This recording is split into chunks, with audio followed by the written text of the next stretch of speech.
महोदय, मैं प्रस्ताव करता हूं कि विधेयक पारित किया जाए। मॉनसून सत्र के 10वें दिन 29 जुलाई 2026 यानी कि बुधवार को राज्यसभा में prevention of insults of national honour amendment bill 2026 यानी वंदे मातरम बिल पास हो गया है।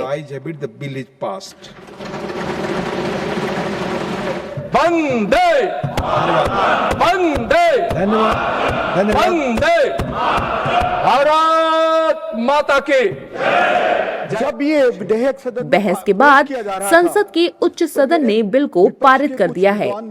संशोधन के तहत अगर कोई वंदे मातरम के गाए जाने के दौरान जानबूझकर उसका अपमान करता है तो उसे 3 साल तक की जेल हो जाएगी। जनगण मन की तरह सारा प्रोटोकॉल वंदे मातरम के लिए भी लागू होगा। हालांकि विपक्ष ने इस बिल का विरोध किया, बावजूद इसके बहुमत मिलने पर बिल पास हो गया है। विपक्ष ने बिल पारित होने के बाद क्या कुछ कहा है, सुनिए। वंदे मातरम, वंदे मातरम। देखिए, ऑर्गेनाइजर के अखबार में आरएसएस ने कई बार वंदे मातरम का मखौल उड़ाया, कहा यह एंटरटेनमेंट के लिए है। तो ये बीजेपी आरएसएस जो वंदे मातरम को मानती नहीं है, और पूरे देश में कौन है जो नहीं मानता है?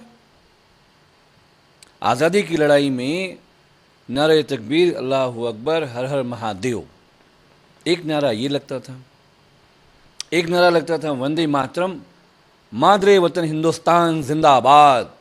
वंदे मातरम हम लोग सब लोग राष्ट्र भावना के तहत गाते थे। संशोधित बिल पास हो गया है, बिल पास हो गया है। मुद्दे क्या हैं ये बताएं कि नीट का पेपर क्यों लीक हुआ, भ्रष्टाचार क्यों इतना फैला है कि लोगों के चढ़ावे में चोरी हो रही है, छात्रों के ऊपर क्यों पैलेट गन्स करंट डाले गए, क्यों उनके ऊपर लाठीचार्ज हुआ।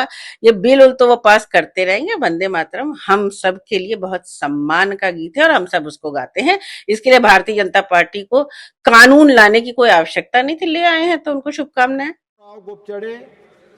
राज्यसभा में वंदे मातरम बिल पर चर्चा के दौरान विपक्षी सदस्यों ने सदन से वॉकआउट कर दिया था। हालांकि विपक्षी दलों के सदस्यों ने चर्चा में हिस्सा लिया, जिसके बाद विधेयक को ध्वनिमत से मंजूरी मिल गई। अब बिल पारित हो गया है और मौलानाओं ने इस बिल पर आपत्ति जताई है। मौलानाओं का कहना है कि ये देश का गीत है, इस पर सियासत हो रही है, ये विशेष धर्म को टारगेट करने वाला बिल है। देखिए, राज्यसभा में बिल पास हो गया, अब इस बिल के जरिए से मुसलमानों को प्रताड़ित किया जाएगा, क्योंकि इस बिल को हर जगह लागू करने की कोशिश होगी और जहां भी कोई मुसलमान किसी भी तरह से अपनी आस्था को सामने रखते हुए इसको नगाने की कोशिश करेगा या इसके सम्मान में खड़ा नहीं होगा तो उसको कहीं ना कहीं प्रताड़ित किया जाएगा। मेरा मानना यह है कि सरकार इस तरह के बिल्कुल लाकर वही जो एक फार्मूला चल रहा है कि मुसलमानों को टाइट रखो और अपना जो वोट बैंक है इनका हिंदू वोट बैंक उसको खुश रखो, तो वो उसी फार्मूले पर सरकार बात कर रही है, उसी फार्मूले पर सरकार काम भी कर रही है। देखिए, मैं ये बताना चाहूँगा कि मैं इस मादरे वतन पे सजदा करता हूँ। मैं इस मादरे वतन की मिट्टी, जब वजू के लिए पानी नहीं होता है, मिट्टी से तय्युम करके वजू कर लेता हूँ। मरने के बाद इसी मादरे वतन की मिट्टी में मिलना है। तो हमसे ज़्यादा, मुसलमान से ज़्यादा मादरे वतन का सम्मान करने वाला कोई नहीं हो सकता है। सियासी लोग हैं, सियासी रोटियां सेक रहे हैं, सियासी रोटियां सेकते रहें। पता नहीं वंदे मातरम बिल को लेकर गृह राज्य मंत्री नित्यानंद राय ने कहा कि बिल में किया गया संशोधन केवल एक विधायी बदलाव नहीं है, ये भारत की आत्मा, राष्ट्रीय चेतना, सांस्कृतिक विरासत और स्वतंत्रता संग्राम के आदर्शों के प्रति सामूहिक प्रतिबद्धता को दर्शाता है। बिल पारित होने के बाद बीजेपी नेताओं ने क्या कुछ कहा है, सुनिए। वो बिल की इंट्रोडक्शन पे विरोध कर रहे हैं। उनकी क्या नीति थी वो समझ नहीं आ रहा है। तुष्टीकरण की नीति या क्या नीति? तभी शायद यही कारण है कि वहां की जनता ने, क्योंकि वो जनता से दूर हो गई, वहां की जनता ने अपने से उनको दूर कर दिया। दूसरा, जो ये गीत है वंदे मातरम, ये हमारा देश के एकता के प्रतीक है।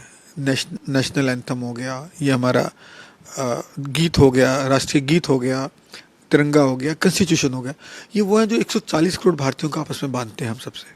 कि वंदे मातरम वो गान है जिस गान को गाते हुए देश के स्वतंत्रता संग्राम सेनानियों ने फांसी के फंदे को चूम लिया था। ये देशभक्ति का भाव बढ़ाने वाला है। दुर्भाग्यपूर्ण यह है कि देश के भीतर कुछ ऐसे शरारती तत्व हैं, कुछ ऐसे तत्व हैं जिनको देश से कोई सरोकार नहीं है, जो देशभक्ति की भावना से जुड़े हुए इस गीत को भी मजहब के साथ जोड़ते हैं और इस राष्ट्रगीत का अपमान करने की चेष्टा करते हैं। और इसलिए देश की संसद ने इस संदर्भ में एक कठोर कानून बनाया है ताकि अब कोई राष्ट्रगीत का अपमान न करे। बता दें कि इस संशोधन के तहत वंदे मातरम के अपमान से जुड़े प्रावधानों को कानूनी संरक्षण मिलेगा। कानून का मकसद वंदे मातरम को भी राष्ट्रगान जनगण मन की तरह ही कानूनी सुरक्षा देना है।